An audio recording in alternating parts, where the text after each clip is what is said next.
And if you look at the Common Core State Standard, what grade do you teach?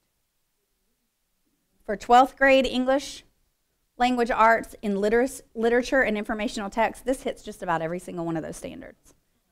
Every single one of those standards, and even the writing standards. Opportunities for hitting all of those standards.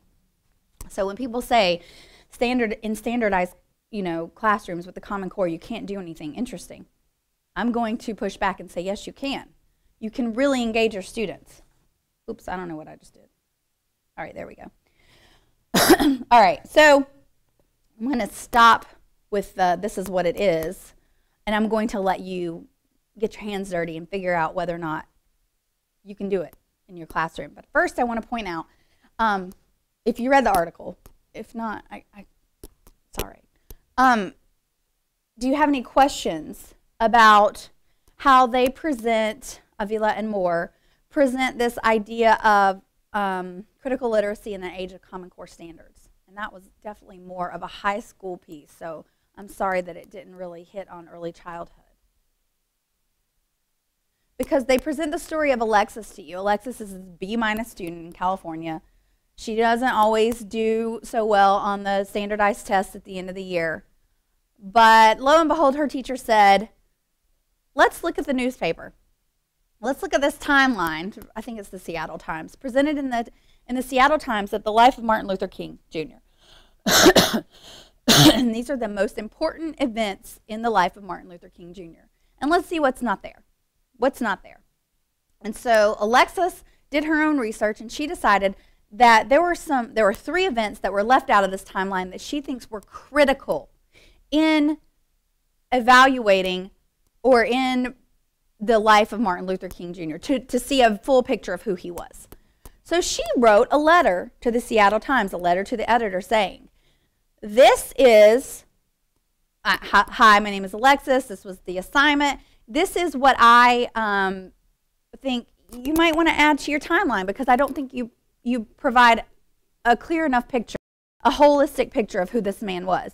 You left this out with a little blurb from a speech of his. You left this out with another little blurb, and you left this out. So from the Common Core State Standards, what is she providing for in English? Sorry, folks, if you're not English. What is she providing to support her argument?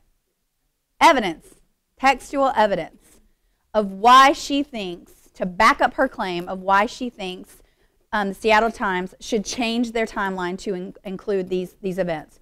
And if you get the chance, if you don't read anything else in that article, read her letter to the editor that Avila and Moore provide, because it is well written. It is so well written. I mean, I was thinking some of my college freshmen can't write this well, which leads me to also think that her teacher took this letter to the editor through multiple revisions, which is part of the writing process and which is supported by the Common Core State Standards. So there are ways to incorporate these critical literacy moments within a standardized curriculum. So you say, I don't have any leeway in my curriculum, but you actually might have ways to infuse your curriculum with activities that can create this critical literacy within these students. Another example that I found, or maybe that was provided through the article, is this blog called youngcriticalminds.com, and it's a blog created by these students, and I think they're in California as well, but they are activists. They work together to educate people in their community. They work together to educate their peers, and they're always updating their blog. I think it hasn't been updated maybe in the past few months, but about issues within their community. And they take a voice, and they also take action, social action within their community. So I think one of their posts was something about a community garden and how they wanted to develop a community garden and why we need community gardens in, I'm forgetting the term now, areas that are food deserts within inner city areas. And so they created, and I think we have some of these food deserts right here in Charlotte with community gardens right down here on Tryon Street. So you can, take any, and these are high school students, but I'm pretty certain kindergartners through 5th graders can plant seeds in a garden and educate their community through posters, through blog posts, through just talking to people in the community about what resources they don't have access to within their communities. Okay? Questions? Okay. So I have an activity for you to do. It's a think, pair, share. So you're going to spend about 5 to 10 minutes. In this activity, you are going to be challenged to think about the major texts in your course. So how many of you use a textbook? Okay. How many of you use journal articles, magazines, children's books? Okay, okay. What other kinds of texts do you use? Music? YouTube? Okay, all of these are texts. Anything that can be read or interpreted for the purposes of critical literacy is a text. So in this activity, you're going to be challenged to think about the major texts that you use in your course. So for many of you, it will be a textbook or a novel. And how students are positioned by the depiction of non-white characters, just for the purposes of this activity. You can do of gendered characters. You can do of impoverished characters. You can do, and this is for literary texts, but for the purposes of this assignment, we're going to focus on non-white. Why are we focusing on non-white? Because in urban school districts, the non-white population is the majority population.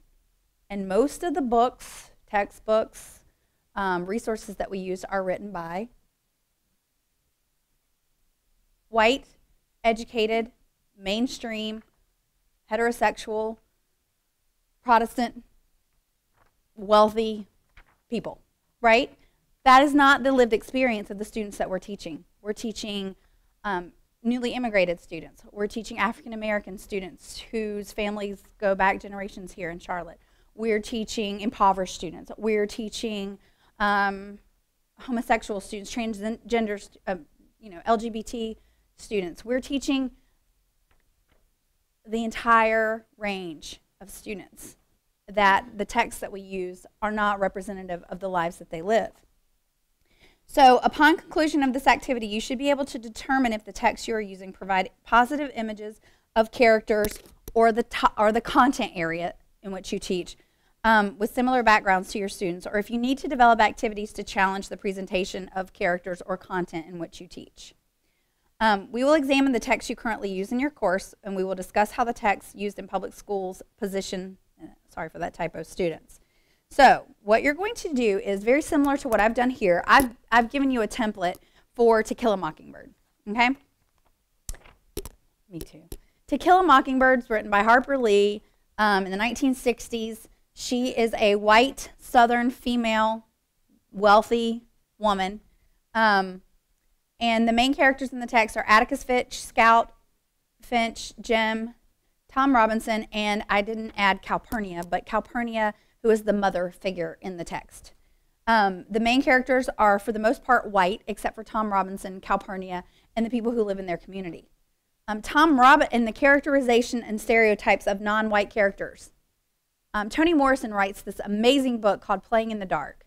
And this book talks about how people who are not white are characterized within texts, and how they are not given a voice, and how they're just kind of, in some cases, they don't even have dialogue or speak. They're just described or explained or mentioned.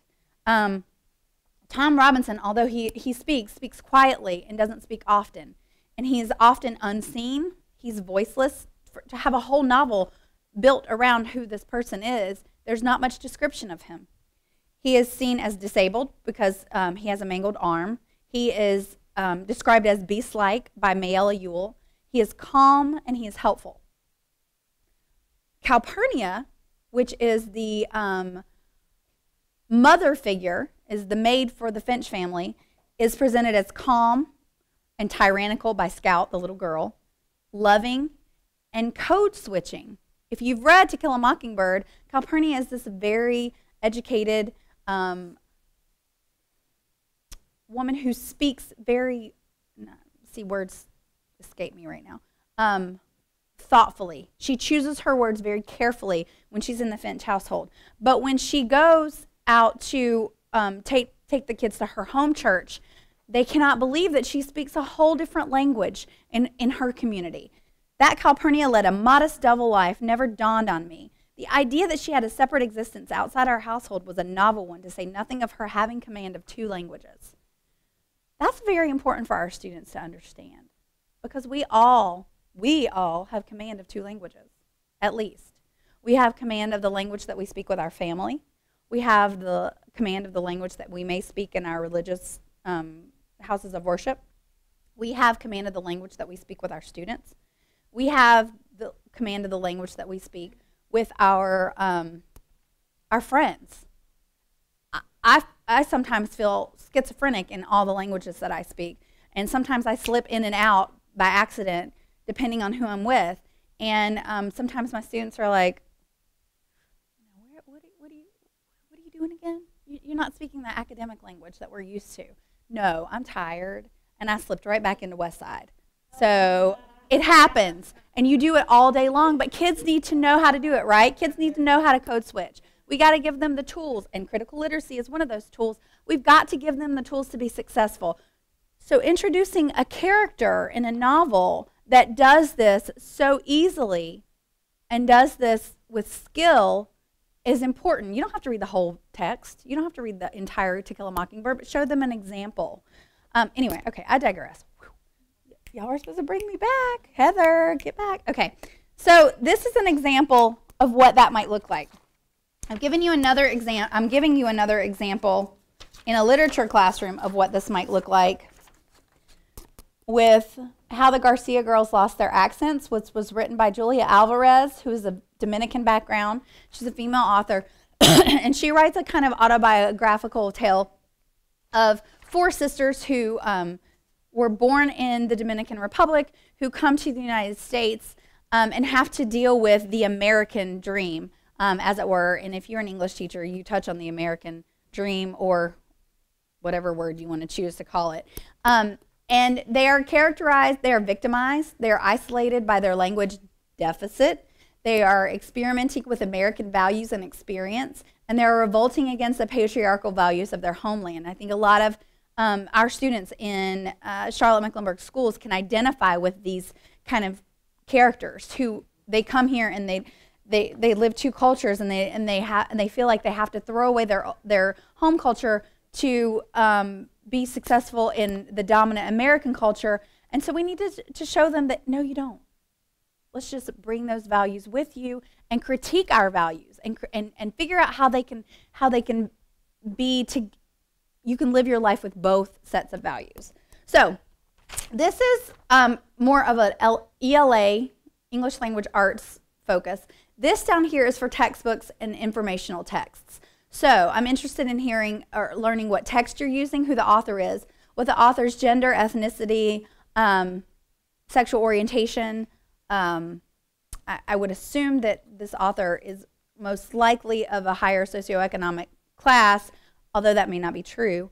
And then the level and type of language used in this text. So for those of you who use textbooks, what is the level and type of language used in your textbooks? Everybody's probably going to say, what? Very academic, right? And our students don't necessarily come to your class prepared to read that academic language. So immediately puts them in the deficit, right? So just to think about, this is not a critique of you. I just want you to think about what you are given, what tools you are given to give your students, and how they might be positioned by these texts. And then whose perspective is presented. So who are the publishers of this text? Who are the authors of this text? What images do they see in these textbooks? For those of you who teach history, what are the images that they see? Are they depicting a kind of experience that these students are familiar with or not? So I'm going to give you 10 minutes, 5 minutes to work by yourself. Just pick 2 texts that you use in your class to fill out on this chart, and then share with a partner for about 10 minutes. And then we're going to share out with the whole group. So it's a think, pair, share. And if you have if you're like, I don't understand what you're talking about, lady, just raise your hand and I'll try to clarify. So that you can think about when you select your text for the next school year, and when you're thinking about ways to engage your students in development of critical literacy, you have this. You can look right here and say, I can do this. I can do this. So let's go ahead and share out a little bit about the text that you're using in your class and what the authors or the publishers are and whether or not you think that they align culturally with your students. Now, this does take into account culturally responsive teaching practices. It's just kind of a foundational element of critical literacy. Really, what you do with this information is the critical literacy development part. And that's where this exercise in developing critical literacy, these questions that I provide for you, that's where those come into play.